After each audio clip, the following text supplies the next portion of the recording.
Pocho TV. Aujourd'hui, M. Félix Tshisekedi a fléchi devant le Rwanda. Quelle humiliation! Pocho TV. Que s'est-il passé avec l'affaire de Kamala? J'ai lu le journal, le soft du professeur Kinke Mulumba. La femme de Matata Pogno est dans une société citée dans l'affaire de Kamala. Pocho TV. Pascal Niembo est le premier Congolais qui a suivi les minéraux du Congo jusqu'au Rwanda et les retourné ici, réquisitionné par les parquets de la Congo. Pocho TV. Denis Kadima, je ne sais pas d'où il sort, moi je ne le connais pas. Je ne sais pas quel jour il a adhéré à notre église à Dakar. On ne sait pas quand il a adhéré. Parce que les ressortissants du Congo central, même si nous sommes catholiques, nous sommes aussi procumagistes. Nous les Bakongo. Hein? Donc si seulement que Denis, nous ne savons pas quand est-ce qu'il a adhéré. Ça, nous ne savons pas. Pocho TV. Pourquoi il ne faut pas qu'on ait des élections 2023? Par rapport à l'identification, on peut mettre bloqué. On a les élections en 2018. Tout le monde a applaudi. C'est que l'élection des Kanaki bien. Nous allons travailler de manière à ce qu'il y ait des élections en 2023. Il y a moyen de pouvoir organiser ça. Ma campagne d'identification est gros bloquée. Pocho TV. Pocho TV, divertir sans instruire, c'est abrutir. Avec Pocho TV, vous informer, c'est notre plaisir. Madame, Monsieur, bonsoir et bienvenue dans ce nouveau numéro de votre magazine Tac au Tac qui reçoit pour vous ce soir le professeur Baudouin Boissa, qu'on ne présente plus. Professeur, bonsoir, bienvenue dans Tac au Tac magazine. Comment allez-vous? Bonsoir Nicole, ça va. Ça fait très longtemps, hein? Oui, tout Vous avez fait le plateau des Tac au Tac magazine? Non, mais c'est mon émission. Je me rappelle encore de la dernière émission qu'on a tournée ensemble où vous avez dénoncé l'escroquerie de cette taxe controversée RAM. Je continue. J'espère que vous n'avez pas connu de problème parce que vous êtes de l'Union Sacrée. À l'époque, d'ailleurs, vous étiez le directeur de cabinet hein, aux affaires sociales. Hein, tout à fait. Au ministère des Affaires sociales. Non, je continue à dénoncer cette taxe qui n'existe plus. Voilà. Et ça n'existe plus. Mais c'était vraiment votre coup de gueule, hein, bien que vous êtes... Non, c'était pas un coup de gueule. J'aime bien votre franc-parler. J'y ai cru. Je pense que c'était une escroquerie, quoi. Bon. C'était une escroquerie parce que jusqu'à... Et c'est pas pour rien qu'on l'a supprimé. C'est pas pour rien, mais la population demande toujours repasser l'argent. Hein, ça, c'était notre problème. Ça, c'est un autre problème. Eh bien, vous êtes toujours directeur de cabinet ou vous avez démissionné? J'ai appris que vous avez démissionné. J'ai pris du champ. Et je devais rentrer à l'université, préparer ma promotion. Et aujourd'hui la préparation d'une promotion, ça prend beaucoup de temps. Ça prend beaucoup de temps. Donc maintenant, j'attends les résultats. Peut-être c'est pour quelques jours. Ok, c'est bien alors. Mais aujourd'hui, nous n'allons pas parler de cette taxe RAM, la taxe controversée RAM. Nous allons plus parler de vous. Je savais que vous alliez me taquiner. Nous allons plus, mais parce que ça fait vraiment un tollé général. Hein, ça vous a fait du but. Vous êtes attaqué au ministre de Pétantique, qui est membre de l'Union Sacrée aussi. Et donc, j'ai cru que vous avez eu des problèmes à cause de ça. Un peu. Un peu, hein, quand même. Mais je suis quand même contente, un plaisir de vous revoir, de vous recevoir une fois de plus sur ce plateau des Tac au Tac magazine. En tout cas, soyez le bienvenu. Alors, ce soir, comme je venais de le dire, nous allons plus parler de vous, de votre... vous venez de totaliser 45 ans d'enseignement. Mais avant universitaire. Voilà. Mais avant de poursuivre, je propose à tous nos téléspectateurs de suivre cet élément. Hommage mérité au professeur Baudouin Boissa à l'UNIKI. Suivez et nous reviendrons juste après. Je vais vous dire l'importance que revêt à nos yeux cette initiative que vous avez prise et qui doit certainement impulser d'autres facultés dans lesquelles on a sûrement des icônes comme celle que nous nous sommes aujourd'hui décidés d'honorer de manière évidente et exemplaire à la faculté de médecine. Beaucoup de remerciements à Dieu qui a permis que je puisse participer à la formation des étudiants en médecine pendant 45 ans. Je suis fier de le faire. Je crois que c'est le cadeau que je peux faire à la postérité parce que finalement j'ai réalisé mon rêve. Quand j'étais en première année secondaire, je voulais devenir docteur en sciences à l'université Lovanium. Bon, je suis devenu professeur de biochimie à l'université de Kinshasa, qui fut l'université Lovanium. Bien, De retour sur ce plateau, là, vous venez de suivre ce qui s'est passé à l'UNIKIN. Professeur Boissa, vous venez de totaliser 45 ans. Oui. C'est ça, 45 ans dans l'enseignement. Quel est le premier... À Kinshasa. Dans l'enseignement à Kinshasa. Ouais. Et quels sont les premiers sentiments qui vous animent lorsque vous pensez à toutes ces années en tant qu'enseignant? Bon, c'est passé très vite. Hein. Je n'ai pas vu laisser passer parce que j'adore enseigner. J'aime bien enseigner aux étudiants en médecine. J'adore. Et donc pour moi, c'est une vie pleine. Parlez-nous un peu pour laquelle j'ai été formé. De vos débuts. J'ai été moniteur des travaux pratiques à Lille, puis j'ai été assistant à la faculté de médecine, assistant plein, pas assistant homologue. Et puis je suis devenu maître de conférence, agrégé, biologie des hôpitaux universitaires. Et puis à partir d'octobre 1976, j'ai été nommé professeur à l'Université nationale du Zaïre, campus de Kinshasa, faculté de médecine. Et je suis toujours là. 45 ans, c'est pas rien. Non, comment comptez-vous le célébrer? C'est fait. J'ai été célébré chez moi à la faculté de médecine. Je crois qu'il n'y a pas mieux que ça. Et c'était bien parce qu'on l'a fait pendant que je suis vivant. D'habitude, les hommages aux professeurs, on les rend. Vous avez vraiment été honoré. Hein? Oui. Et vous êtes très content. Très ému. Mais 45 ans, c'est pas rien. Hein? Vous avez quand même connu des difficultés? Non, j'ai fait une carrière normale. Normale, sans problème. Oui, les étudiants m'ont toujours beaucoup aimé, beaucoup honoré. Et les parents aussi. Et puis mes patrons aussi. Voilà. D'accord. Et quel est le bon souvenir que vous gardez de vos 45 ans en tant qu'enseignant? Bon, le premier souvenir, c'est le fait que mon dossier, pour être nommé professeur, avait été introduit par Monseigneur le chanoine Plevot, qui était le conseiller du recteur de l'Université nationale du Zaïre, Monseigneur Chibangu Chichiku. Deuxième souvenir, c'est que ce même dossier a été défendu au conseil d'administration de l'université par Monseigneur Chibangu lui-même, qui ne me connaissait même pas, parce qu'on l'a fait, j'étais à l'extérieur.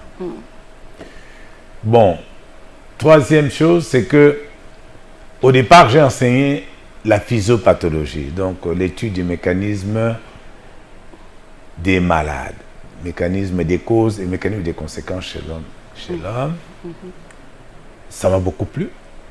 Ensuite, j'ai essentiellement enseigné la biochimie. La biochimie, c'est les étudiants de deuxième graduat. Et j'enseigne essentiellement les lipides, les glucides et les hormones. Et je vous jure, c'est extraordinaire, ça, c'est beau. Parce que c'est un enseignement qui ne faisait pas tel que moi je l'ai fait. Et les 45 promotions que j'ai eues entre mes mains, jusqu'à aujourd'hui, continuent à me soutenir. Ça m'a permis d'avoir 3 homologues.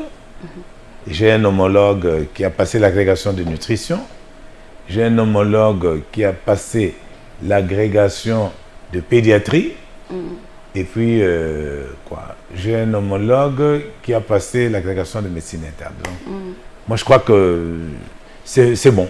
Trop de bons souvenirs. Oui, très bon. Et quel est le plus mauvais souvenir que vous gardez en tant qu'enseignant? En tant qu'enseignant, j'en ai pas. Sauf que, pendant un moment, entre 96 et 98, les professeurs d'université gagnaient $40 par mois. Et ça, c'était pas un bon souvenir. Depuis lors, les choses se sont arrangées un peu. Et aujourd'hui? Aujourd'hui, ça va. Vous gagnez combien? Ah, mais nous ne sommes pas au Parlement. C'est vrai que le salaire est personnel. Normalement, on devait nous payer $2000 qu'on a touché pendant 5-6 ans. Et puis, avec tous les problèmes qu'on a eus, on est descendu à 1100. Maintenant, je crois qu'on est à 1300, 1400. Est-ce que mais ça va aller. Est-ce que c'est suffisant pour un professeur d'université? Non, c'est pas suffisant. Et avec les 45 ans quand même, c'est pas rien. C'est pas suffisant, mais je suis... $300 seulement. Non, c'est pas suffisant, mais je ne suis pas... Et quand on apprend que les députés ont $21 000... Je ne suis pas que professeur. Je suis aussi médecin général des hôpitaux. Donc, je suis payé aussi, toujours par l'État. Les médecins sont en grève, les professeurs également. Oui.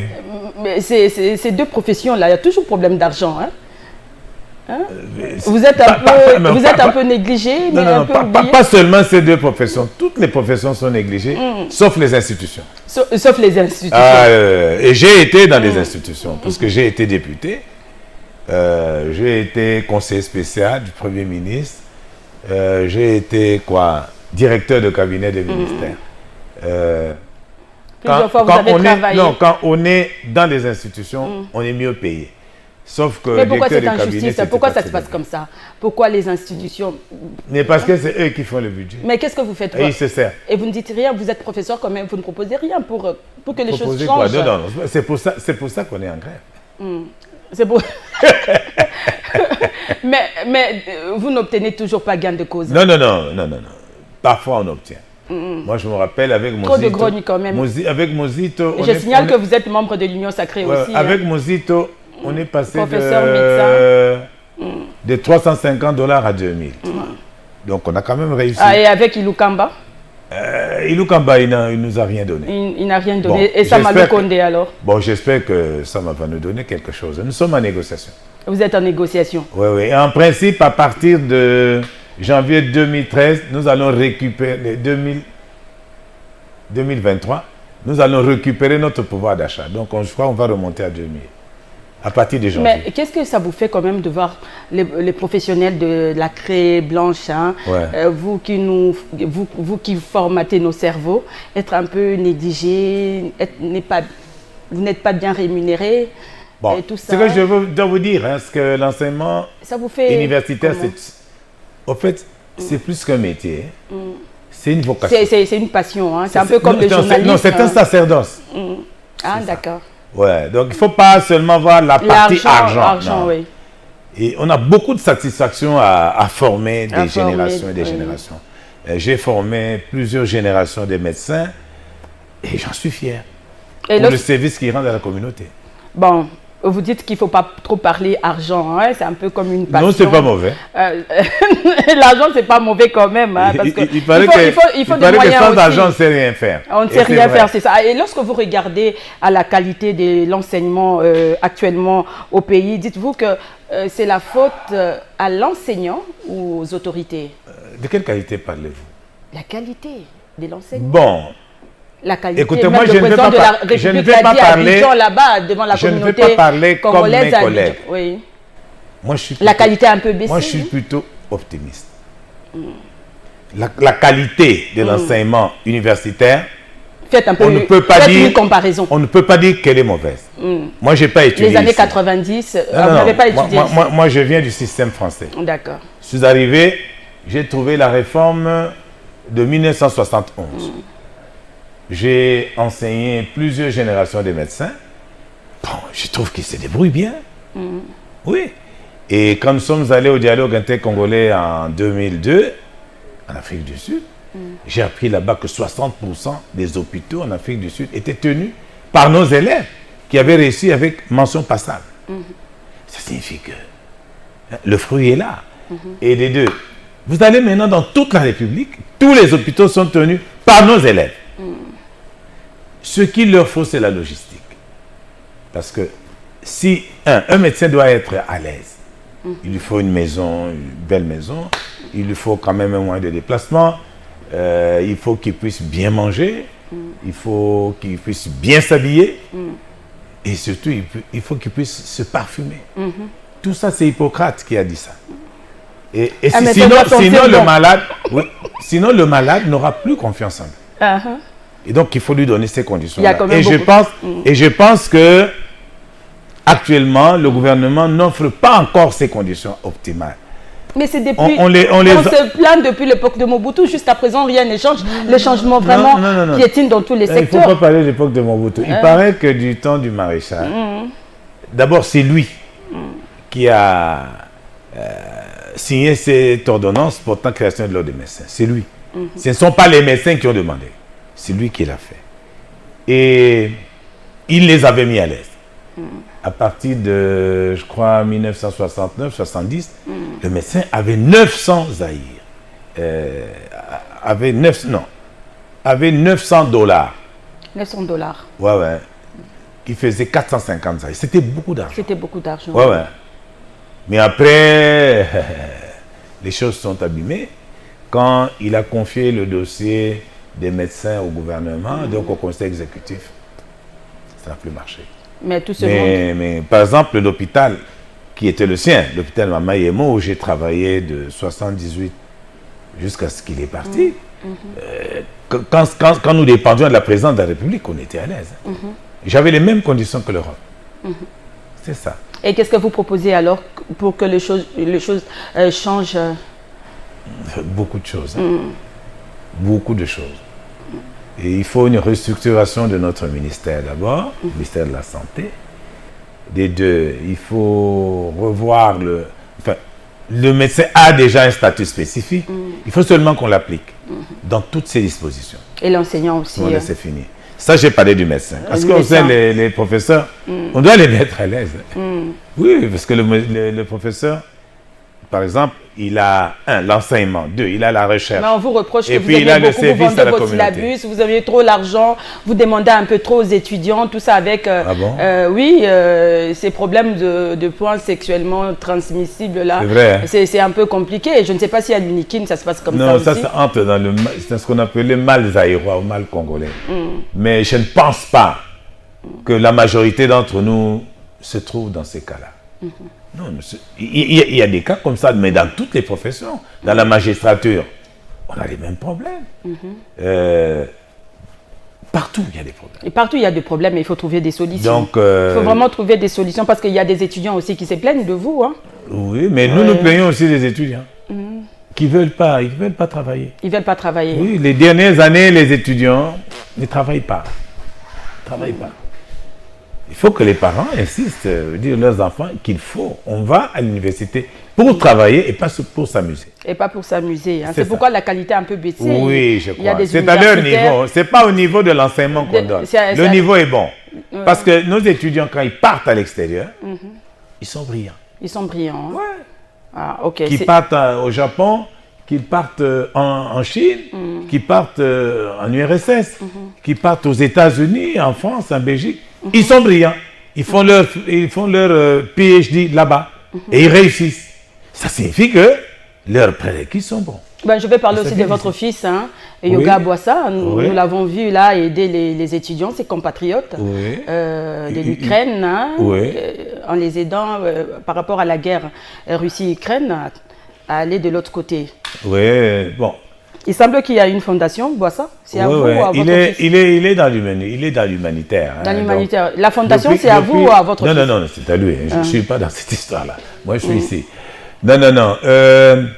Depuis 18 ans, il fait de l'humanitaire. Il s'occupe des enfants qui ont des problèmes. Il organise des fêtes, des matchs de football, et tout, etc. Et cet argent, c'est pour aider des personnes vulnérables. Oui, on va voir les images là tout à l'heure. Il le fait de lui-même. Et là, par exemple, par rapport à l'Ukraine, de lui-même comme ça, il dit tiens, ce que je vois là, non, je ne peux pas accepter. Les gouvernements doivent l'aider aussi, doivent mettre la main dans la pâte. Il ne peut pas tout faire tout seul, parce que ce sont quand même des Congolais vivant à l'étranger. Donc, il y a un gouvernement pour ça. Alors, il est en contact avec nous. Il était ici, il était même ici. Il est parti hier. Ah, il est parti. Oui, il est rentré. Il est rentré s'occuper de ses enfants qui sont à Cracovie. Une cinquantaine d'enfants qui sont. Et vous l'encouragez dans ce qu'il fait? Et lui, il est médecin ou bien il est... Non, lui, il est enseignant. Il est économiste. Il est économiste. Ah, rien à voir avec Mais il a créé à Cracovie une école d'anglais comme Cali, avec 350 apprenants par an. Et vous êtes fier de lui. Et comme il est fier de vous aussi. Alors, professeur, quel conseil pouvez-vous donner aux jeunes enseignants qui vous suivent en ce moment? Bon, le professeur d'université, d'abord, il doit être compétent. Donc, il doit continuer à... Le professeur est d'abord un étudiant permanent. Et il doit être à la hauteur, au courant de sa science. Il doit lui-même continuer à faire de la recherche. Et il doit se mettre à la disposition du gouvernement. Mais on vous reproche de ne pas trop écrire, Pardon? Il n'y a pas trop d'écrivains congolais, des professeurs, vous n'écrivez plus. Qu'est-ce que vous appelez écrire? Nous publions. Oui. Nous publions, oui, nous publions. D'ailleurs, hier, il y avait... Vous avez publié combien de... J'ai publié une centaine de publications. Une centaine de publications. De niveau international. Ah, d'accord, c'est moins international, pas ici. Pas chez nous. Non. Pas en RDC. Mais ici, j'écris mes cours chaque année. Chaque année. Ah. Oui. Mais souvent, vous donnez aux assistants. Vous n'êtes pas là. Ce sont des assistants qui dispensent le cours. Moi, j'ai fait mes cours, moi. Ah, d'accord. Ouais. J'aime bien. Pendant 45 ans, vous avez... Moi, j'aime bien me trouver devant les jeunes gens. Ah, d'accord. Ça me plaît. Alors, il faut demander... Parce que j'ai choisi, c'est un métier. C'est un métier. Oui, c'est un métier, il faut l'aimer. Ouais. C'est vraiment... C'est une très bonne chose. Hein. Il faut encourager quand même les En tout cas, je peux tout abandonner, sauf enseigner à l'université. Ah, ok. Ouais, parce que j'ai toujours rêvé à ça. Et puis c'est arrivé que ça a marché. Et au gouvernement, vous demandez quoi? Gouvernement par rapport à votre secteur quand même d'enseignement? Parce que vous êtes en grève. Ah, il y a beaucoup de choses. Hein. Comment trouvez-vous votre ministre? Bon, par rapport au gouvernement, la première chose que je demandais au gouvernement, qui est notre gouvernement, puisque je suis de l'Union Sacrée. Ouais, vous êtes de l'Union Sacrée, oui. C'est rétablir les frais de fonctionnement aux universités, qu'on appelle les subsides. Ça, il faut rétablir ça. Des deux, c'est veiller à l'intendance des établissements d'enseignement supérieur. L'intendance. Et le gouvernement sait ce que ça signifie. 3, c'est veiller à mettre les étudiants dans de bonnes conditions, qu'on rétablisse les bourses d'études qu'il y avait avant. Par exemple, au niveau des campus, on doit veiller à l'assainissement, à l'hygiène. Donc, il faut des toilettes dans les établissements d'enseignement supérieur. Mais il y a une réhabilitation là-bas à l'UNIKIN, non? Je vous dis ça parce qu'il y a des problèmes. Il faut que les étudiants sachent au moins... Mais l'UNIKIN a été réhabilité dernièrement. Non. On a réhabilité 10 résidences universitaires. Ah, 10 résidences seulement. Et je crois qu'il y a 30 résidences. Donc il reste 20. C'est que moi j'ai demandé au président... Dans cette université où son père a étudié et a été diplômé, c'est réhabiliter toutes les résidences universitaires et créer un petit site là, avec au moins 10 ou 20 résidences universitaires qu'on va appeler quartier Étienne Tshisekedi ou Amolumba. Parce que c'est là que son père a étudié. Donc il faut qu'il laisse un souvenir là-bas. Donc, parce qu'il y a un problème de logement au niveau des étudiants. Problème de logement qui est un problème très grave. Bon, il n'y a pas de résidence, de restaurant universitaire. Tout est prioritaire dans ces pays. Non, il n'y a pas de restaurant universitaire. Il n'y a pas de restaurant. Comme nous qui avons étudié en Europe. Mais nous mangeons toujours restaurant universitaire. Mais à l'époque coloniale, quand même, UNIKIN, là, c'était vraiment... Non, jusqu'à 80... Moi, j'ai suivi un documentaire jusqu'à 82, 83, il y avait un restaurant universitaire. Mais après 83, on l'a fermé, je ne sais pas pourquoi, etc. Donc, il faut rétablir ça. Et il faut rétablir la sécurité du site universitaire. Notre site n'est pas sécurisé. Moi, je crois qu'il faut clôturer le site. Et il faut encourager la production. C'est-à-dire, la faculté d'agronomie doit avoir un site où ils font leurs expérimentations, où aussi on peut... Et puis des laboratoires aussi, hein? Oui. Alors, quand je parle de fonctionnement, c'est ça. Il faut de l'argent pour faire de la recherche. Et ce n'est pas le moyen qui manque. Non, attends d'abord. Oui. Il faut de l'argent pour faire de la recherche et il faut de l'argent pour l'entretien des laboratoires. Parce que même le président... Il faut des réactifs. Il faut aussi recycler les enseignants, les professeurs, parce que alors, la qualité a baissé. Les chefs de l'État l'a dit à Abidjan, vous avez suivi. Oui. Il a été vraiment très dur envers vous. Oui, mais il a été très dur, mais ce que nous vivons dépend un peu de lui. Ça dépend de lui, c'est que vous vivez. Oui, mais parce que... Les messages sont passés. Non, parce que c'est lui qui doit instruire le gouvernement de s'occuper des professeurs. Mais il dit toujours qu'il y a un problème de pilotage. Quel pilotage? Il a dit ça au Congrès, non? Vous n'avez pas suivi. Pas un problème de pilotage. Nous, en tout cas, on a un très bon recteur. Vous avez un très bon recteur. Il a été un très bon doyen. Et aujourd'hui, c'est un très bon recteur. Ah oui. Si vous allez sur le campus de Kinshasa, vous verrez que la faculté de médecine, c'est différent des autres facultés. Ah bien, c'est une très bonne chose. Professeur, nous allons un peu parler politique. Hein, oui. Parce que vous êtes je savais vous êtes quand même. Je ne veux pas vous laisser partir comme ça. Avec les quelques minutes là qui nous restent. J'étais convaincu de ça. Nous, on doit parler quand même nation, non? N'est-ce pas? On doit parler Congo parce que le pays va très mal.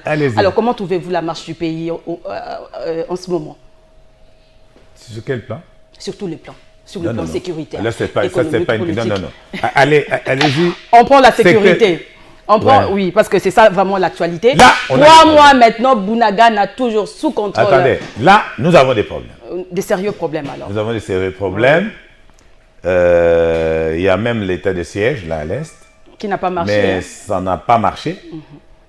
Pire encore, nous avons la MONUSCO ici depuis plus de 20 ans. Plus de 20 ans. Et la représentante spéciale a été dire chez ses patrons qu'il se trouve pas devant une rébellion. Bon. Mais il n'a pas voulu citer le Rwanda. Il n'a pas été clair. Hein? Non. Alors, le secrétaire d'État... Le secrétaire d'État n'a pas été vraiment américain. Clair. Il avait un autre discours ici, un autre discours au Rwanda, un autre discours... Quand il est arrivé au Rwanda, il a dit qu'il demande à Kagame de retirer le M23 et il demande à Félix de retirer le FDLR qui n'existe plus. C'est ça. Alors nous avons... entre-temps, nous sommes sous embargo. Et les États-Unis, avec lesquels nous avons un partenaire privilégié, jusqu'à présent, bon, ils ne nous soutiennent pas pour la levée de l'embargo. Donc, on a un problème.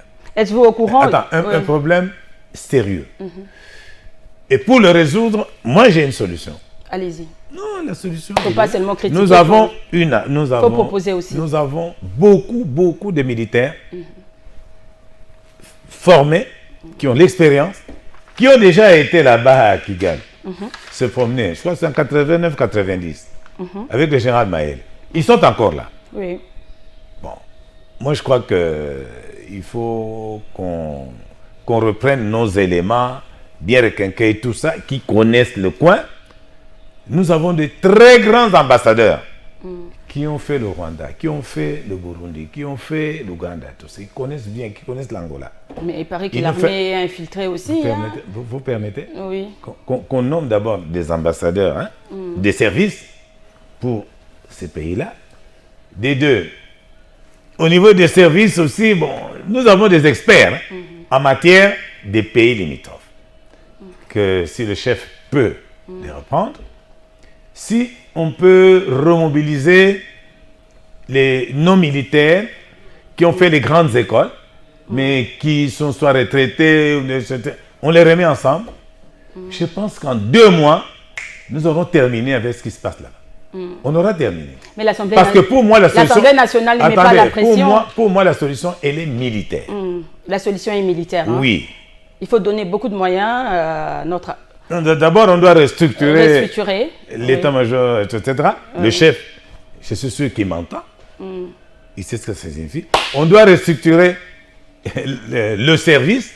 Nous appelons ça comme ça, étant Mobutu. On appelle ça le service de la présidence, c'est-à-dire le renseignement. On doit restructurer. Et nous avons des coopérations. Et la coopération belge, française, israélienne, américaine, etc. Ils sont tous là. Donc, à mon avis, en 2 mois, on peut arrêter ça. On peut arrêter. Mais il faut des hommes de la temple de Maëlé. Mais il faut aussi se mettre ensemble. Il faut des chefs de la temple de Maëlé, de Mamadou, etc. C'est tout. Oui, mais des gens... Bon, parce que nous sommes 90 millions d'habitants. Eux, ils sont moins de 20 millions. Comprenez ça? Donc, même sans armes, ils sont écrasés. Mais on n'arrive toujours pas à mettre fin à cette on peut situation. On peut le faire. Question de volonté politique. Il faut d'abord lever l'option. Il faut d'abord lever l'option. Moi, je pense que la diplomatie, le président a fait l'essentiel. Maintenant, on se trouve devant un mur. C'est que tous nos partenaires privilégiés ne veulent pas, sauf la Belgique. Mais pourquoi nous ne demandons pas à la Belgique de nous aider? Ils nous ont aidés en 1964. Mais la Belgique, le roi était ici, il a dit qu'il est prêt. Oui, il est prêt. Mais il faut que nous, on demande. C'est ça. Nous, on veut les Américains ou parce que j'ai redit qu'en 1964, pendant que nous étions en partenariat privilégié avec les États-Unis, ben, c'est la Belgique qui a chassé qui a chassé la rébellion mouléliste avec Gizenga là-bas. Ils ont débarqué là-bas, 84 parachutistes, et ils ont chassé ce terrain. Donc, cette affaire, pour moi, la solution est militaire. La solution est militaire par rapport à la situation. Et ceux qui veulent nous aider, bon, on va vers eux. On va voir ce qui arrivera. Nous sommes presque à la fin, alors... J'espère qu'on s'est compris. Dernière question, professeur, s'il vous plaît, la régie. Dernière question. Comment trouvez-vous la gestion du pays quand même? Parce que la situation sécuritaire, ce n'est pas seulement à l'Est, il y a aussi ces conflits comment on dit, les mots m'échappent, entre les Yaka et les... Et les Teke, tout ça, il y a l'insécurité, il y a Koulouna, tout ça, et puis le social, rien ne va, bientôt là c'est la rentrée scolaire, donc partout, des sérieux problèmes. Dites-moi un peu, les bilans positifs, négatifs, est-ce que Fachi a la chance de revenir en 2023? Le président a dit lui-même que le bilan est mitigé pour le moment. Est mitigé, oui. Mais il y a eu quand même des choses positives. La gestion des finances publiques actuellement, je donne 85%. Grâce à IGF. Non. Grâce à Nicolas Kazadi. Grâce à Nicolas Kadi Manjouzi. Ah, d'accord. Ah oui. Mais IGF aussi est en train de faire son travail. Hein, Non. Des deux, grâce à l'IGF aussi. Mais d'abord grâce à celui qui tient les régies financières. Des deux, l'enseignement de base. La gratuité. Ça fonctionne. Ça fonctionne. C'est effectif. Avec 373 écoles construites. Non, ce n'est pas parfait. Êtes-vous sûr? Il y a 373 écoles construites. Pardon? 373, les ministres de l'EPST a dit. Je n'entre pas dans les chiffres, mais je sais que... Vous êtes dans l'Union sacrée? Je sais que ça fonctionne, bien sûr que c'est l'Union sacrée. Bon, qu'est-ce qui fonctionne encore? La fonction publique. Bon, avec ça fonctionne. Oui, il fait un grand travail. Il fait bien son travail. Oui. Donc, il y a quand même quelque chose qui marche. Mais, au niveau social, il y a des problèmes. Bon, je dirais à Nicolas que comme il est aussi ministre de l'économie, je lui ai demandé qu'il étoffe son cabinet du ministère de l'économie pour s'occuper du pouvoir d'achat de la population. C'est là de ça qui va être jugé. Merci beaucoup, professeur. En tout cas, merci d'être venu. Mais c'est moi qui vous remercie. Je voulais continuer, mais vous ne voulez pas. Prochainement, nous allons continuer parce que la télé, c'est les temps. Tout à fait. On avait 30 minutes et 30 minutes, c'est vite pas fait. Ouais, c'est vite fait. C'est pas vraiment suffisant, mais bon, c'est beaucoup. C'est comme ça. Moi, j'ai dit l'essentiel. On a dit l'essentiel, c'est ça le plus important. Contrairement à ce que les gens pensent, Félix a ses chances pour 2023. Il a ses chances pour 2023. Oui. Et en 2023, nous allons fonctionner avec le programme des 145 territoires. Ok, merci beaucoup. Voilà. Revenez quand vous voulez. Quand vous voulez. Quand vous m'inviterez. Oui, d'accord. Quand je vous invite, en tout cas, il y a beaucoup de choses à dire. Prochainement, nous allons parler de ce projet 145 territoires. C'est très important. C'est un projet extraordinaire. En tout cas, merci, professeur, d'être venu. Merci de répondre à nos questions. Merci, Nicole. Merci. Ok, cette émission est terminée. Merci à l'équipe technique. Merci à vous de l'avoir suivi. Au revoir et à la prochaine. Osho TV. Aujourd'hui, M. Félix Tshisekedi a fléchi devant le Rwanda. Quelle humiliation! Osho TV. Que s'est-il passé avec l'affaire du Kamalo? J'ai lu le journal, le soft du professeur Kinke Mulumba. La femme de Matata Pogno est dans une des sociétés citées dans l'affaire du Kamalo. Osho TV. Pascal Niembo est le premier Congolais qui a suivi les minéraux du Congo jusqu'au Rwanda et les retourner ici, réquisitionnés par les parquets de la ville. Osho TV. Denis Kadima, je ne sais pas d'où il sort, moi je ne le connais pas. Je ne sais pas quel jour il a adhéré à notre église à nous, la CAM. On ne sait pas quand il a adhéré. Parce que les ressortissants du Congo central, même si nous sommes catholiques, nous sommes aussi primagistes. Nous les Bakongo. Donc si seulement que Denis, nous ne savons pas quand est-ce qu'il a adhéré. Ça, nous ne savons pas. Osho TV. Pourquoi il ne faut pas qu'on ait des élections 2023? Par rapport à l'identification, on peut mettre bloqué. On a eu les élections en 2018. Tout le monde a applaudi. C'est que l'élection des Canadiens bien. Nous allons travailler de manière à ce qu'il y ait des élections en 2023. Il y a moyen de pouvoir organiser ça. Ma campagne d'identification est gros bloquée. Osho TV. Osho TV, divertir sans instruire, c'est abrutir. Avec Osho TV, vous informer, c'est notre plaisir.